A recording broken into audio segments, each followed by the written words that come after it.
अंगणवाडी शिक्षिका मदतनीसांसाठी आली सर्वात मोठी आनंदाची बातमी। सरकारकडून थेट आवाहन, पगारवाढ 15,000 प्लस 2,500, दरमहा पेन्शन मदतनीस 8,500, अंगणवाडी खास 20 ऑगस्ट। Breaking news.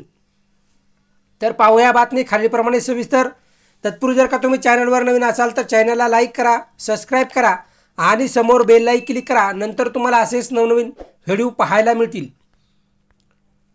चिखली तालुक्यातील 10 महसुली गावात सेविका व मदतनीस पदाची पदभरती।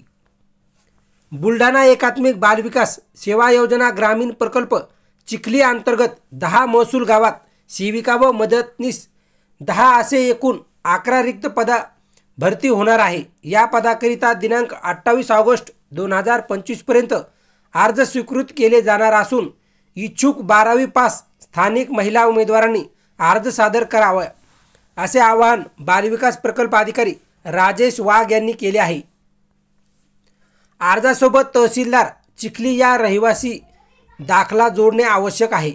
भरती प्रक्रिया अटी व शर्तीनुसार पारदर्शकपणे पार पडली जाणार आहे, त्यामुळे नागरिकांनी कुठल्याही आमिषाला बळी न पडू नये, या कोणत्याही गैरमार्गाचा वापर करू नये, असे आवाहन करण्यात आले आहे। सेविका पदासाठी महसुली गाव एनखेड येथे 1 पद, तसेच मदतनीस पदासाठी अमडापूर येथे 2 पद, तर रोहडा, कोलारा, सोनेवाडी, आमखेड, नायगाव बुद्रुक, ब्रह्मपुरी, डोंगरगाव व गोद्री या महसुली गावात प्रत्येकी 1 प्रमाणे असे सेविका व मदतनीस 11 रिक्त पदे भरती केली जाणार आहेत। यामुळे महिलांना रोजगाराची संधी उपलब्ध होत अंगणवाडी सेवाद्वारे बालक, गर्भवती माता यांना चांगल्या सुविधा मिळण्यास मदत होणार आहे।